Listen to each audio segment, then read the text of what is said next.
ఏంటంటే ఇప్పుడు strike, Swiggy Zomato Blinkit strike అంటున్నారు. అసలు దానికి మెయిన్ రీజన్ ఏంటి? మీకేం కావాలని కోరుకుంటున్నారు?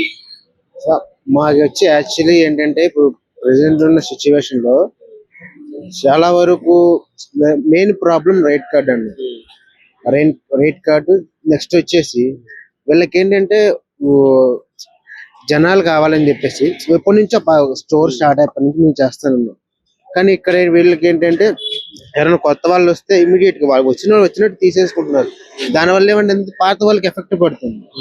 నువ్వు మార్నింగ్ ఎప్పుడో 6, 7, 8 గలా వచ్చి 2, 3 మార్నింగ్ 3 వరకు కూడా ఉన్న రోజులు కూడా ఉన్నాయి.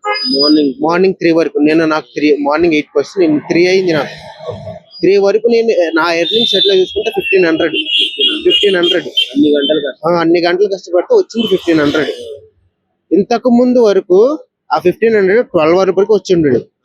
ఇప్పుడు ఆ 1500 ఎర్న్ చేయడానికి 3 అవుతుంది, 4 కూడా అవుతుంది ఒక్కోసారి. మేము ఇంకెప్పుడు ఒక్కోసారి మాకు ఫుడ్ ఉండదు, ఫుడ్ మానేస్తాం. అంటే ఆ టైంలో చేసుకుంటే ఇంకొక రూపాయి అని యాడ్ అవుతుంది అని, ఆ గ్యాప్ లో ఏంటంటే ఒక ఇన్సిడెంట్ పోతుందని. సో చాలా వరకు అట్లాంటి ప్రాబ్లమ్స్ ఉన్నాయి.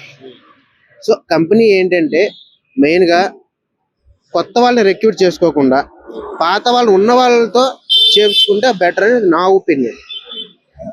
ఇంకా మిగతా కంపెనీ పాలసీ ఏంటంటే మనకి తెలియదు.